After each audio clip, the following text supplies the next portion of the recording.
Hello everyone, and welcome to the new series in my First World War series. These films are all taken around the Belgian town of Ypres, which is just down the road here as we look. And it's here that the British Army will be situated for 4 years, from 1914 all the way through to 1918.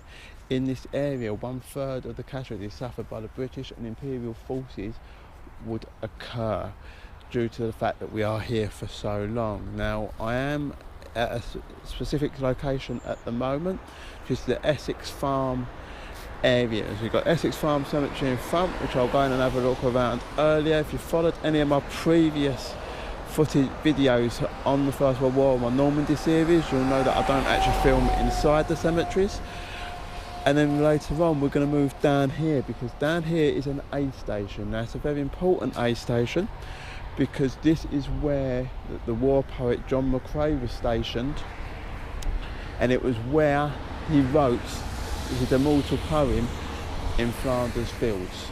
So first of all, we're going to have a quick look around inside the Essex Farm Cemetery. Like normal, I'll post a little slideshow of pictures at the end, the ones that I've taken inside cemeteries. But for now, I'm going to turn the camera off because I don't like filming inside. We're going to go in and have a look. So I'll be back in a moment. Cemetery is a Private Thomas Barrett. Now, Private Barrett was a member of the South Staffordshire Regiment, and he is a holder of the Victoria Cross. So whenever you go into a sort of Commonwealth War Graves cemetery, just as you go in, so at this cemetery here, it's just as you pass this gate in front of me, and just in this wall here, there's a little enclosure built within little metal door. If you open it, you always find the cemetery register and a visitor's book. But one thing that I found out recently, that if you look inside the register of any cemetery that holds a VC, it will also give you the citation for why that person was awarded Britain's highest medal, military medal for gallantry. So I'm just going to read now the extract from the register of Private Barrett. Okay. So Private Barrett, he was aged 22 and son of James and Sarah Ann Barrett. And the extract from the London Gazette, which is where the VCs are always posted, is dated the 4th of September 1917. But it records the following. For most conspicuous bravery, when as a scout on patrol he walked in towards the enemy line with the greatest gallantry and determination, in spite of continuous fire from hostile snipers at close range. These snipers he stalked and killed. Later his patrol was similarly held up and again disposed of the snipers. When during the subsequent withdrawal of the patrol it was observed that a party of the enemy were endeavouring to outflank them, Private Barrett at once volunteered to cover retirement, and this he succeeded in accomplishing. His accurate shooting caused many casualties to the enemy and prevented their advance.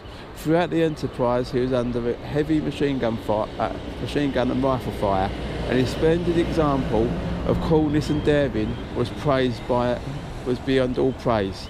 He safely regained his lines.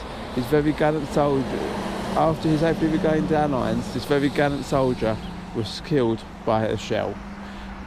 And he is buried, if you just look over there, at the back of the cemetery, there's a couple of headstones that are running in the opposite direction to the one to the left to right as we look.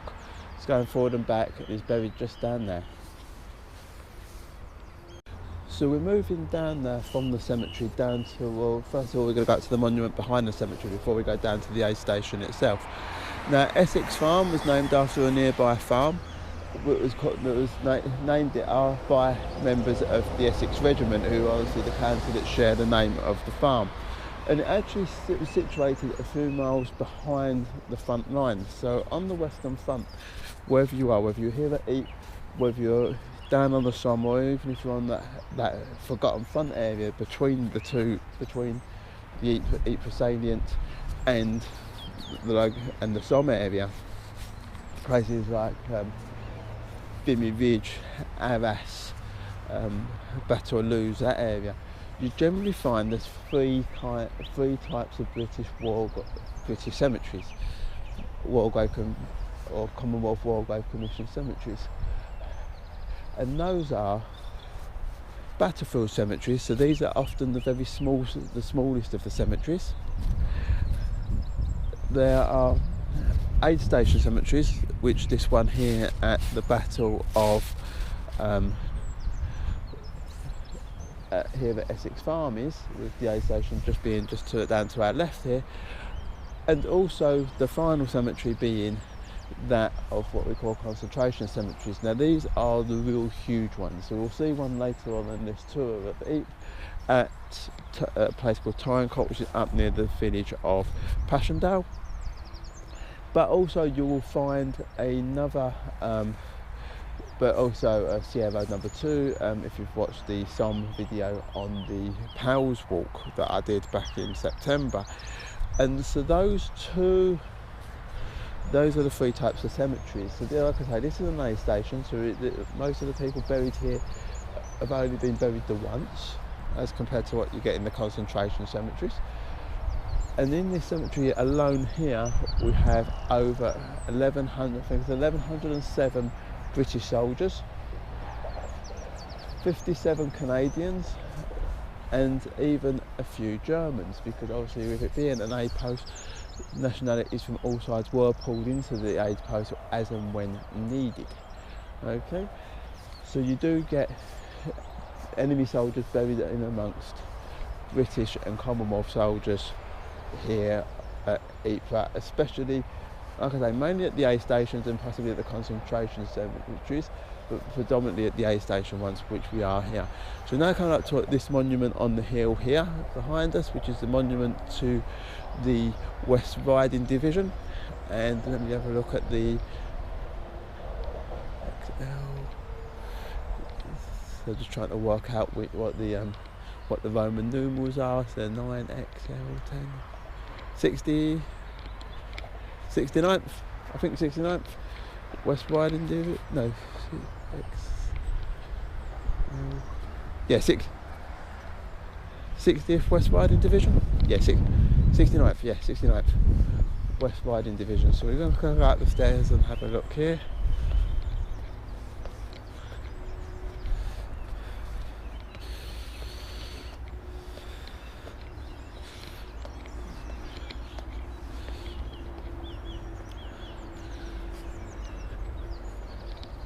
There we go, big monument there to this division.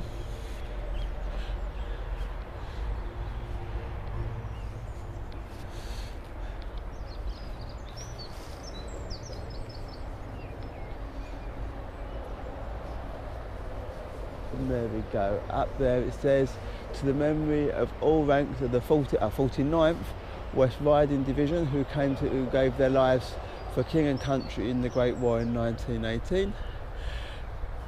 And as you can see there, you've got the names of some of the battle honours there. So 1915 Aubers Ridge and Ypres, 1916 the Somme, Tietval, Schwab and Redoubt. So if you've watched this battle, my series on the Somme, that area around the imposing Tietval Memorial and the Schwab and Redoubt that was almost successfully captured by the Ulster Division, repelled eventually, but they did get in there and take it.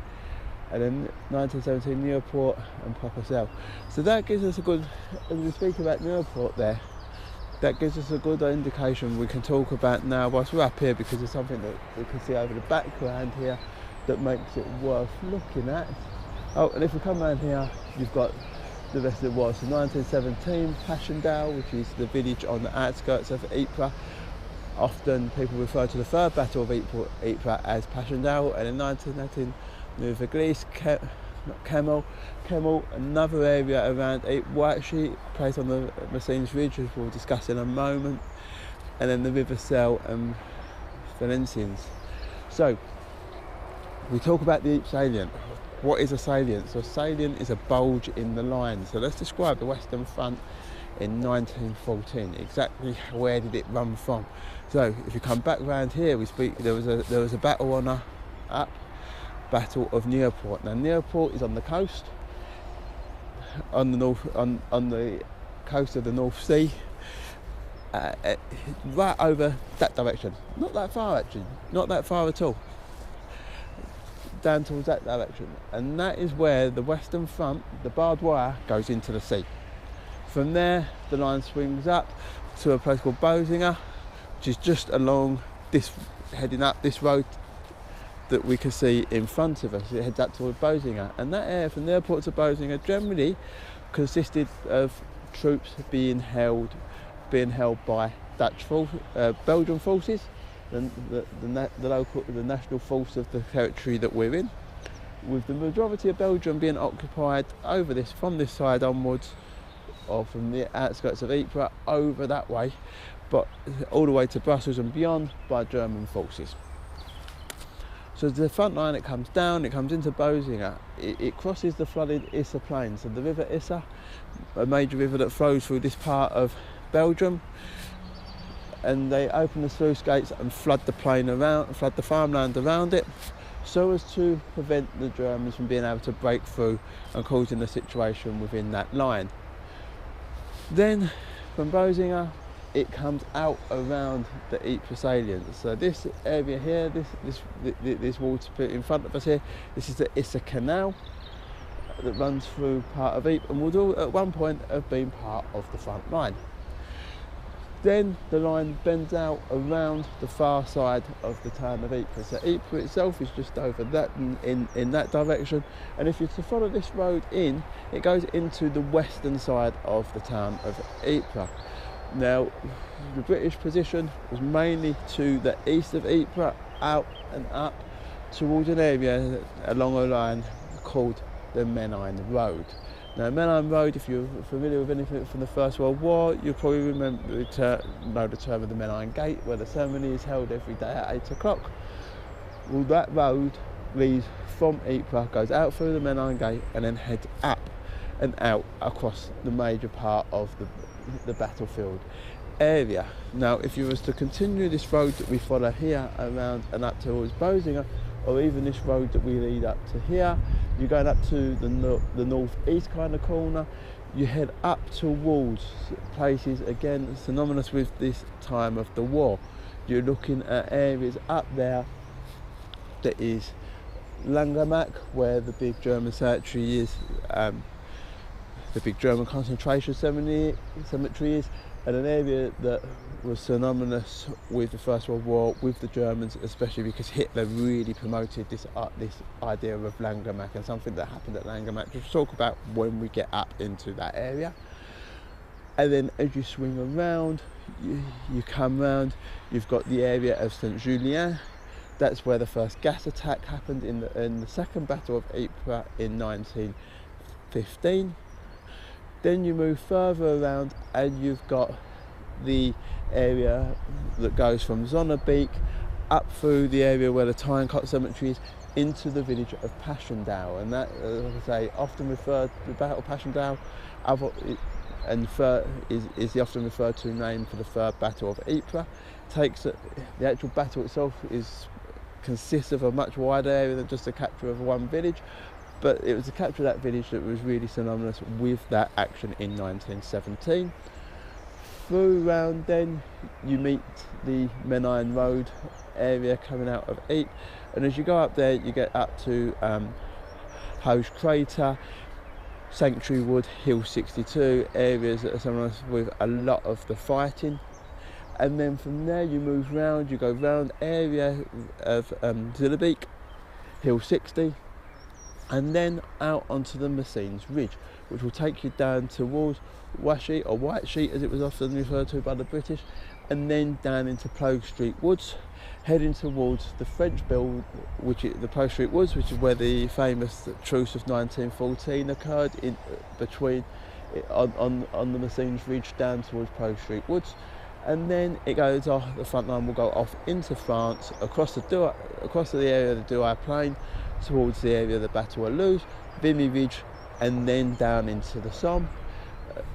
Approximately on the location just north of the River Somme itself is the demarcation line between British and French forces, and from there the French force lines will run all the way down around the city of Rheims, down to through the Chemin des Dames, where the 1917 French mutinies happened, and eventually get down to around the fortified city of Verdun, the scene of horrific fighting in 1916, and eventually down to the French-Swiss border where the line would end. So you're looking at approximately 600 kilometres of almost consistent front line, okay? But right here is the bulge, and this is a point where the British hold, like I say, the British hold their ground here for 4 years. The French border isn't that far away, over in that direction, and so Britain's main aim when they went to war in 1914 was to defend Belgian sovereignty, the independent nation that they declared to defend in 1960, but all the way back in 1860. And if they lose Ypres, they will get pushed out of Belgium, and their main war aim will be over at that point. So very significant place to hold. So now we're going to head down, going to go and have a look at the aid station. Moved up and we're at the location of the aid cemetery, but first of all we're stopping here at the memorial of John McCrae. So John McCrae was a lieutenant colonel. He was from Canada, born in Guelph in Ontario, before practicing medicine in Montreal, where he volunteered in 1914 to join the Canadian Expeditionary Force, which was being sent to fight here in Europe. His famous poem in Flanders Fields was written while serving in Ypres. Many believe it was actually here that he wrote it, because this is a known place that he was. However, unfortunately, John McCrae died in 1917 serving in the army hospital at Boulogne-sur-Mer over on the French coast near the base depots. But his words, especially the Flanders Fields poem, has left an immortal memory. So on the wall, on the plaque here, it's got the poem, and I'm just going to read it for you. In Flanders Fields where poppies blow, between the crosses row on row, that mark our place, and in the sky the lark still bravely singing fly, scarce heard amid the guns below. We are the dead, short days ago we lived, felt dawn, saw sunset glow, loved and were loved, and now we lie in Flanders Fields. Take up our quarrel with the foe, to you from falling hands we throw, the torch be yours to hold it high. If ye break faith with us who die, we shall not sleep, though poppies grow in Flanders Fields. And when you look, here's the aid post here, and you've got the cemetery here, so obviously you can tell that this was a casualty station cemetery just because of its location, and it's quite possible, almost obvious I would say, that this right here is the location, and the cemetery that we're talking about here, Essex Farm, is the cemetery that those crosses that he talks about are the crosses of the cemetery here. And so as we come down into the aid station here, so what we're looking at is underground concrete bunkers, shelters, but unlike the shelters that you would find on the Somme, which were dugout shelters, big chalky soil could withstand, that you could dig deep into. Here in Flanders, the water table's a lot higher. You can see here there was a lot of rain over the last few days, and just how quickly the area floods out. And so as you come down here and look in amongst this area that we're in, you can get an understand. You can see why they've had to build up. So they built up and an earth blanket over the top to cover that area. And then we can head up here,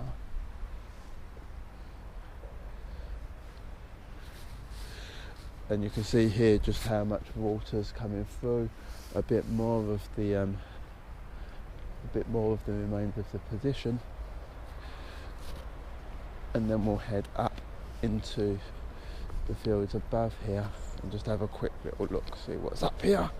Oh god, should have put my hiking boots on for this. I didn't realise it was going to be up and over a muddy field quite so early on the day, especially in these shoes. and this is just leading back up to the Ypres plain. So we'll come back now, head back down and have a look inside the aid station buildings. Has been preserved here on the outskirts of Ypres as a memorial to not only John McCrae himself, but also I'd like to think also the people of the Army Medical Corps who are often an overlooked part of the army here on the Western Front. Many brave stories about the Medical Corps, the stretcher bearers going out into the... So we're just going to have a look in here. Bear with me whilst I put my torch on, just so I can see what's actually going on in here. So yeah, it looks like it's a fairly straight line down now. But bear with me whilst I just get some light.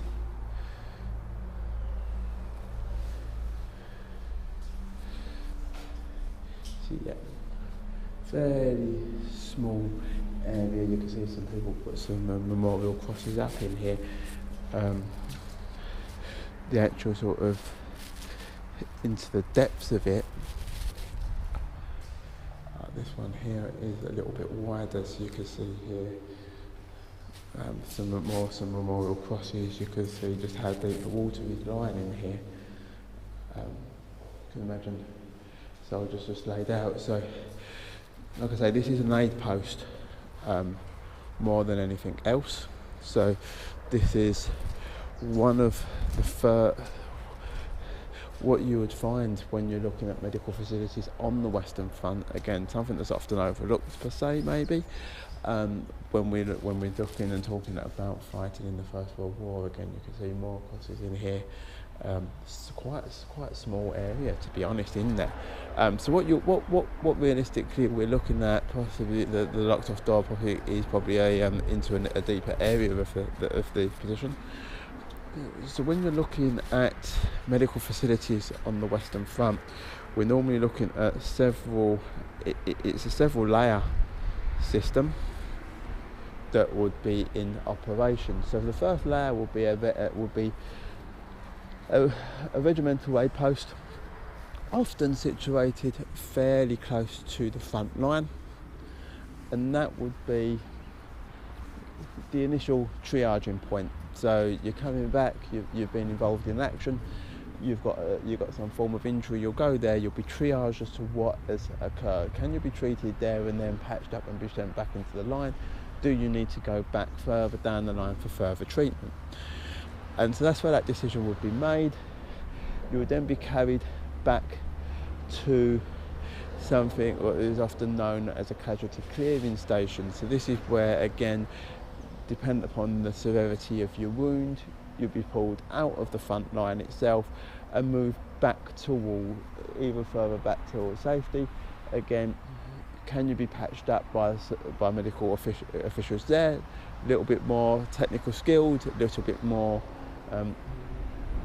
would have available to them more equipment, or do you need to go eat, or do you need to go back further to a base hospital, places like the base depot at Ypres, and then eventually to come back home. And so that's what this area here is an aid station. So this will be one of those first stops. So you would have men being brought in, laid out. One of three things are going to happen. They're either going to be a quick patch up, sent back to their unit, back up the line, or they're going to be, or they will be eventually moved from here back to a casualty clearing station, or alternatively, and unfortunately, they will pass away and most likely end up over there in either in the Essex Farm Cemetery or another cemetery. So that's Essex Farm, right? And the site of John McCrae's famous poem in Flanders Fields. I hope you enjoyed this episode. Like I say, this is the first of many episodes around the town of Ypres that I'm filming this week, whilst I'm over here this week. So hopefully you enjoyed this episode. Give it a watch, give it a like. If you do enjoy it, obviously stay tuned for more episodes. and also check out some of my other series. My Walk in the Somme series, and also my Normandy 44 series if you're interested in the Second World War. So I hope you enjoy. Give it a like, give it a tag, give it a share, and see you all soon. Bye bye.